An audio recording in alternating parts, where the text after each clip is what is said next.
Президент Абхазии Аслан Джани провел совещание с членами правительства и руководителями правоохранительных органов. На повестке стояли актуальные вопросы, связанные с произошедшим накануне пожаром Национальной картинной галереи в Сухуме, а также вопросы о сложившейся в республике ситуации с топливом и энергетикой.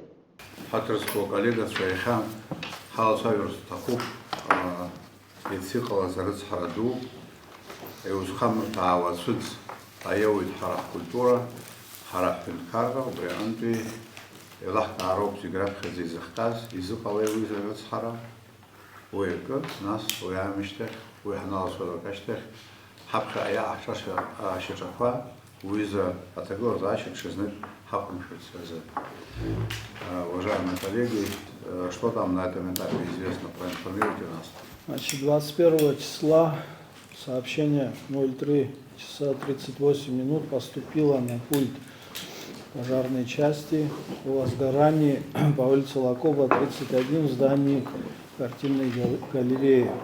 К моменту прибытия первого пожарного подразделения огнем была охвачена кровля данного здания. Значит, пожар начался на каком этаже? В чердачном помещении. В чердачном помещении. Да, в чердачном помещении, ориентировочно с правой стороны от фланга.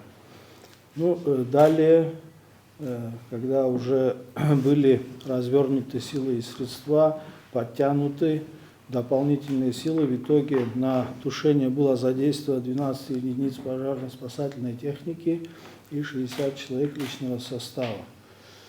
Но тушение усугублялось тем, что доступ был немного ограничен, там двери были закрыты, на кровлю была тоже проблема подняться, потом кровля, она металлическая, из металлической конструкции, там вроде бы отключили электричество, но все равно там оно было под напряжением, где-то, видимо, касались провода, поэтому немного вначале было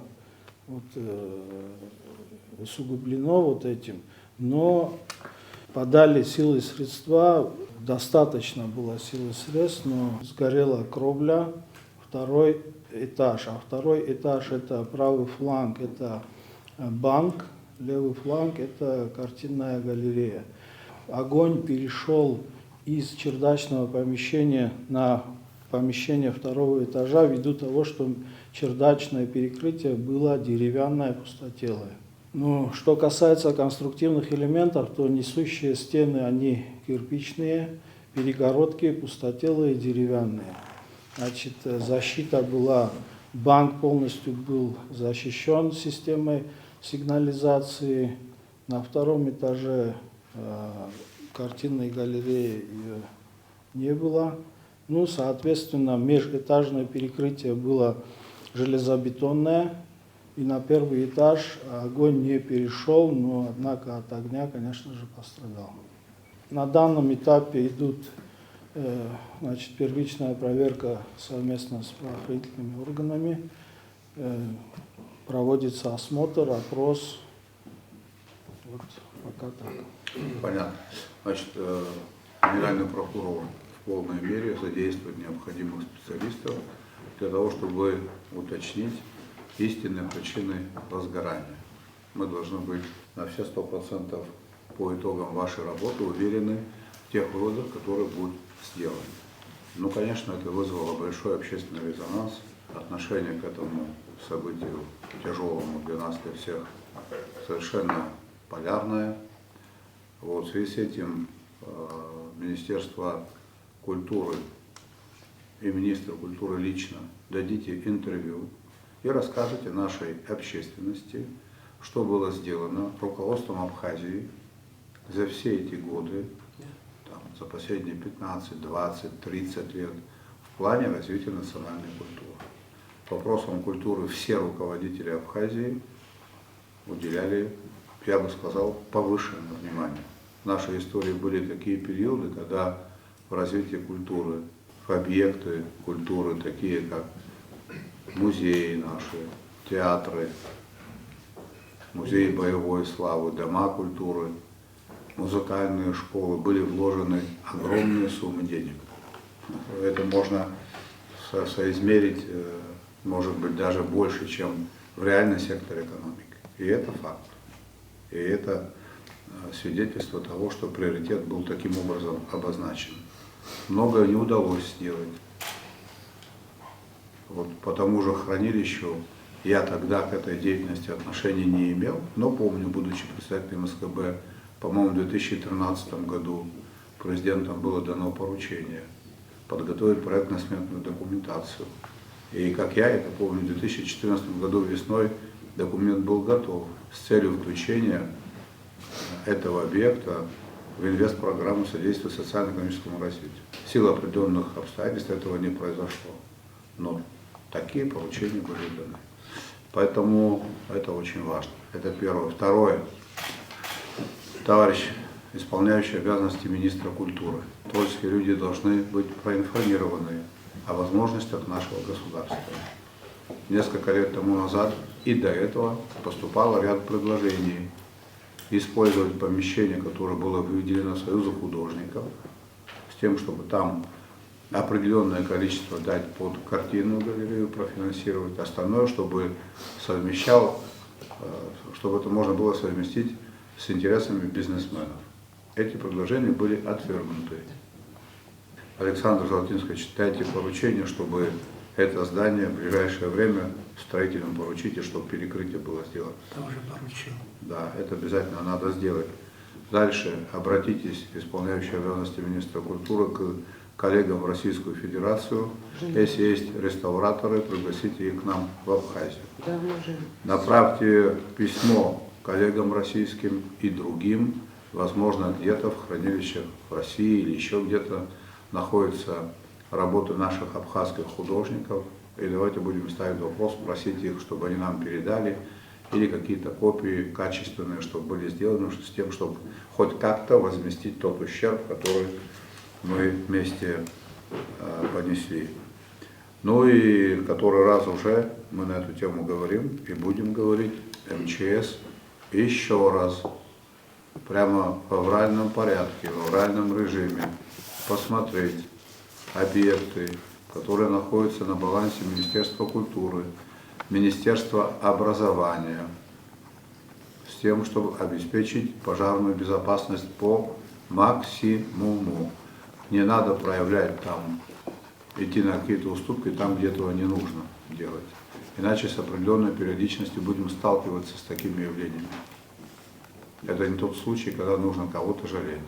Чернцук Эдуардович, что у нас сейчас происходит на топливном рынке? Расскажите мне. На текущий момент мы ожидаем внесения изменений в постановление правительства Российской Федерации, в результате которого мы получили проблему. Около 34 вагонов с нефтепродуктами у нас все еще простаивают на границе и не могут быть ввезены. Вот. По нашим данным от наших коллег, проект документа лежит у премьер-министра Российской Федерации на подпись. Суббота. Значит, в постановлении правительства Российской Федерации, я правильно понимаю, будет внесено изменение, в соответствии с которым мы завезем оплаченное топливо. Те, кто проплатил, завезут оплаченное топливо. Правило, которое установлено российской стороной об исключительном праве Роснефти, оно остается после этого? Да, единственное уточнение, Аслан Георгиевич, речь идет не о проплаченном топливе, которое в бочках а задекларированном до 22 декабря. Кто сейчас продает топливо? Каких компаний заправки работают на сегодняшний день и кто не работает? По нашим данным, на сегодняшний день работают заправки РН Абхазия, Апсына Ойл, подорожник, и одна заправка компания Азит, которая обслуживает. А другие не работают, потому что нет топлива или в чем дело? Да. Нет топлива, да? Топливо, которое они ожидают, находится У них закончилось топливо, они не могут работать. Понятно. Есть такая возможность, вот мелкие компании, которые занимались, это и не Азит, и не Алхан, а другие, там, у кого одна заправка, две, их очень много, они имеют возможность приобрести в Роснефти здесь, на их складах, и с тем, чтобы их заправки работали, потому что у граждан тоже возникают вопросы, это можно сделать или нельзя? Теоретически такая возможность есть. Значит, если На такая сегодняшний теоретическая возможность есть, завтра она должна быть воплощена в практику. Обижите, свяжитесь и скажите, будут обращаться к ним мелкие оптовики, чтобы они им продавали. Никаких там скидок, понятное дело, наверное, не будет, но сам факт. На этот период. Ясно все? Да. Завтра вечером доложите о том, как обстоят дела с этим вопросом. И подготовьте материал у всех игроков на топливном рынке. То, что задекларировано, и то, что на выпуск готовый объем, это одно, а то, что оплачено, каждый из них пусть напишет, какая там разница. Этот вопрос тоже надо будет каким-то образом решать, им оказать в этом содействие. Мелкие оптовики, желающие работать, договоритесь с Роснефтью или с Oil, неважно с кем, с тем, чтобы они им отпускали нужные объемы. Как обстоят дела у нас с обеспечением электроэнергии республики? Что у нас на сегодняшнем этапе? С воскресенья был утвержден график отключений по 4 часа в сутки. Вот. Сегодня эти отключения должны закончиться у нас, и с 0 часов при поступлении социального перетока из Российской Федерации бесперебойное энергоснабжение будет обеспечено. Также на совещании обсуждали проблему незаконной добычи криптовалюты и критически низкого уровня собираемости оплаты за электроэнергию.